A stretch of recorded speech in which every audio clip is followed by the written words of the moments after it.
Duane Hulbert, and welcome to Learn and Love Music. Today we're going to learn how the piano sings and what we need to do in order to make this beautiful singing tone really make a richness in the music. Stay tuned to the very end when I'll play examples of the 5 pieces that I'll be playing, and I hope you'll enjoy this episode of Learn and Love Music. The first thing I'm going to do is I'm going to play the Chopin Nocturne and listen to how the fingers connect the notes in the melody on the top while a beautiful accompaniment, triplet accompaniment, is heard underneath.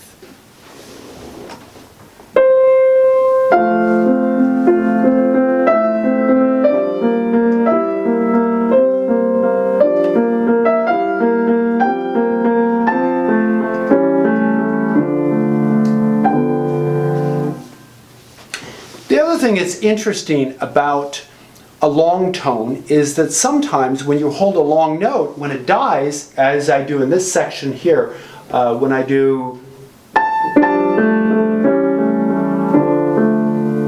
I can't play the accompaniment loud, otherwise it covers up the melody. So what I do is I play a little softer with the accompaniment as it goes down. So I do something like this. I can still hear that singing tone.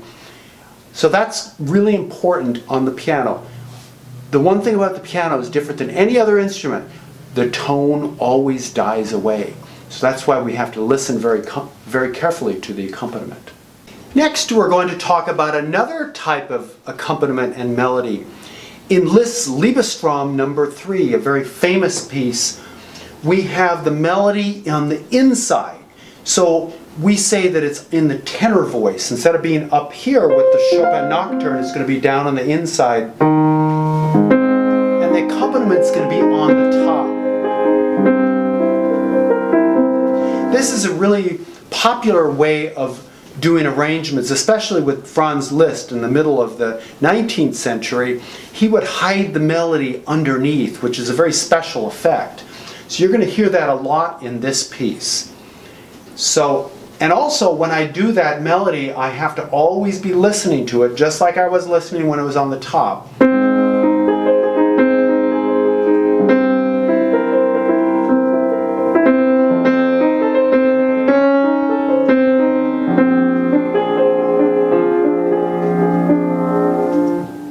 And also, at the very end of that, I floated the pedal up, just to make a beautiful ending to the phrase. The next example is a piece by Robert Schumann, a Romantic composer, middle of the 19th century. He wrote a number of pieces that were in a group called Fantasiestucke, which means fantasy pieces. The first piece of this Fantasiestucke is called Des Abends, or Evening. And the picture painted here is just a beautiful twilight as we go into evening. And we hear this beautiful melody, but what we don't realize is that underneath it's a little bit more complex because the accompaniment is in triplets. Triplet,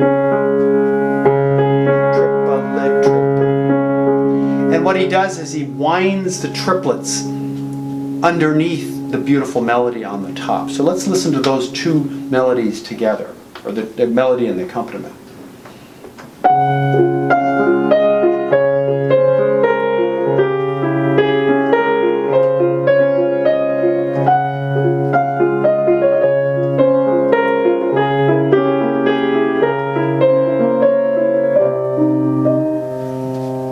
And in all of these examples, the melody will always be above the accompaniment. But the accompaniment is still important because it provides the color underneath the melody.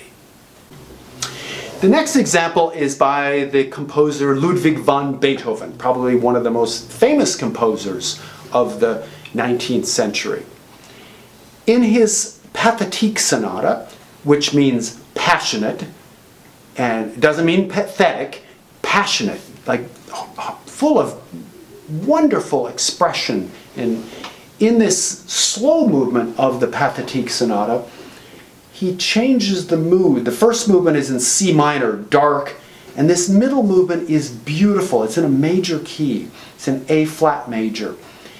And unlike the other two pieces we heard, we now are going to hear three different voices instead of two. We have the melody on the top.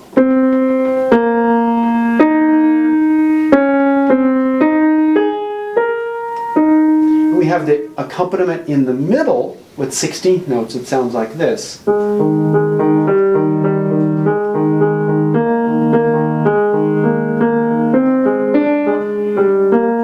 Not very interesting by itself.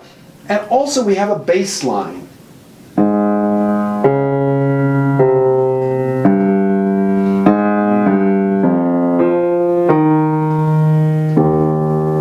So in a sense, what Beethoven has done is he's taken three different voices and blended them together. Most melodies in the Romantic period, one melody will stand out above the others. But to be able to hear those other voices kind of blended in sort of this three-part counterpoint. Counterpoint means the number of voices, and just listen to the three voices together in the Pathetique Sonata.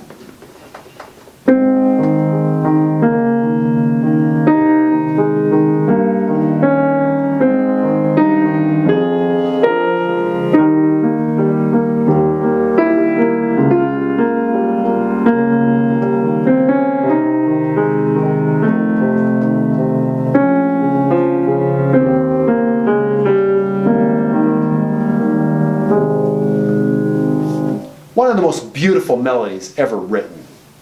One might ask, how do I make the piano sing? The important thing is that you have to squeeze the keys. Notice I say, I'm not going to punch them, I'm not going to caress them, I'm going to actually squeeze with pressure. And that's how we're able to get that sound in the top voice. Squeeze, squeeze, squeeze. So we get that, but in order to keep the voices apart, I'm not squeezing the accompaniment. So I'm not doing... If I squeeze the accompaniment, it wouldn't sound very good. But I also need to have the bass line. So the bass line squeezes, but squeezes gently. So what I'm doing, I'm squeezing more with the right hand, very light on the inside, and a little bit of squeeze with the left hand bass. So you put the three together and you get this.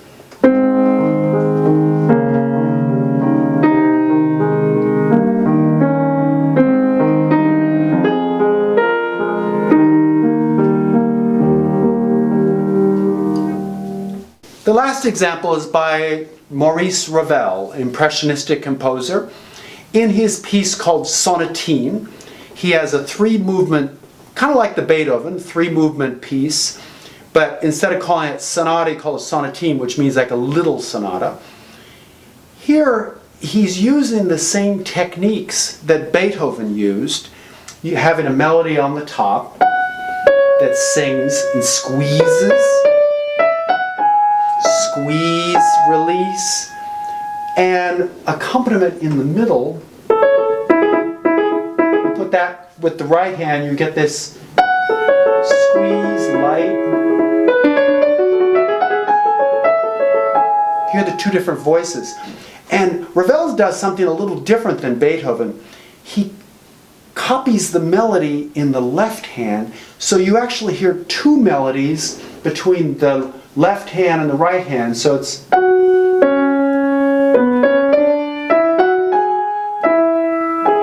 In a sense, what we're doing is we're squeezing the melody on the top and the bottom while we play a really light accompaniment in the middle. Put it all together and this is what you get.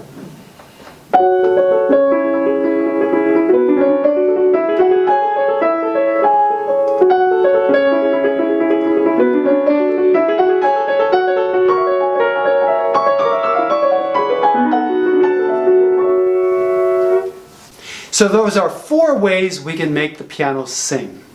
If you like this episode, click like and subscribe, and we hope to see you next time.